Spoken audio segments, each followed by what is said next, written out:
আন্দোলন নিয়ে সরাসরি মহকুমা পুলিশ আধিকারিকের সাথে কথা চলছে স্টুডেন্টদের। শুনুন সেই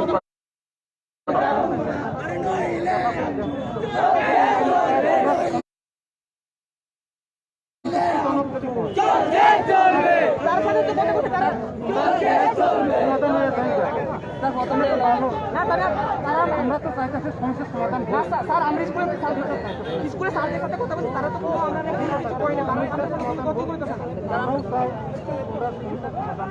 না না স্যার, তারা তো আমরা এখানে কোনো কথাই করতে পারি না। এখন তো কথা বলি, তারা তো পরশু দিন গেছিল, পরশু দিনে তো আমরা কোনো কিছু হইল না।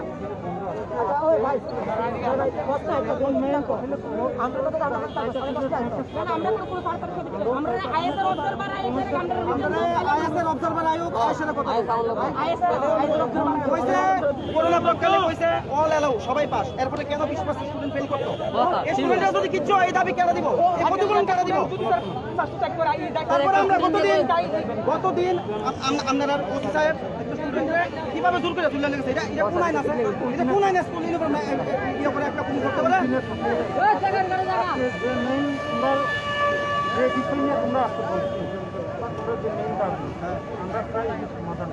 আইএসআর অবজারভার আমরা একটা খবর দেন, আইএসআর আমরা কথা বলবো।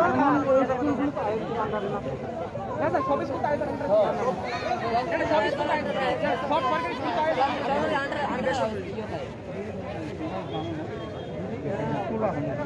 আইএসআর তাহলে জিও আইএসআর আমাদের রিটার্ন ডেট আমরা পাস করব। আমরা মেন দাবি সে নামায় দাও, নালে পিছিয়ে দাও। সমাধান খুব ভালো ছিল। তার সাথে আমরা কথা বলছি, তারা আমরা কোনো কিছু তারা অনেক আলোচনা করে উপরের সঙ্গে কথাবার্তা করেই তো আসছে। না না না, তারা বিভিন্ন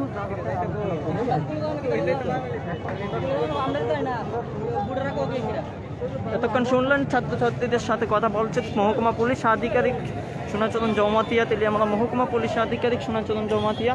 সেই কথা আপনাদের শোনালাম এতক্ষণ পর্যন্ত। কিছুক্ষণের মধ্যে পুলিশ আধিকারিক সোনাচরণ জমাতিয়ার সাথে কথা বলার চেষ্টা করব। এদিকে যেই বাইক বা কিংবা গাড়িগুলো আস হচ্ছে সেগুলিকে দিচ্ছে না ছাত্রছাত্রীরা, সেই চিত্র আপনাদের সামনে।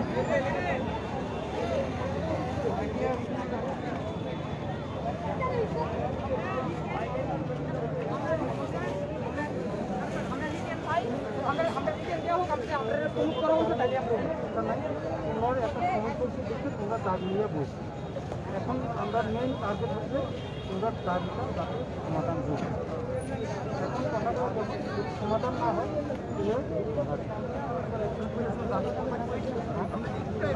আওয়ানের আগে তারা অনেক জায়গাটা কথাবার্তা হয়ে গেছে, কথাবার্তা এখন আচ্ছা ঠিক আছে, আমি রনি ভাই না না আমরা সাইডে এখানে আছি তো, আমরা সাতটা কথা বলছি। রনি কোথায়? রনি আর কেউ না, তিমির টাইম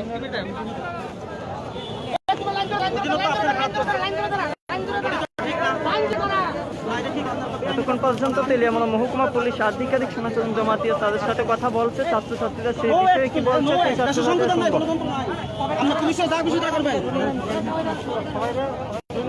স্যার কি বলেছে ছাত্রছাত্রীরা এই বিষয়ে? কর্তৃপক্ষের সঙ্গে তারা এখন আলোচনা করে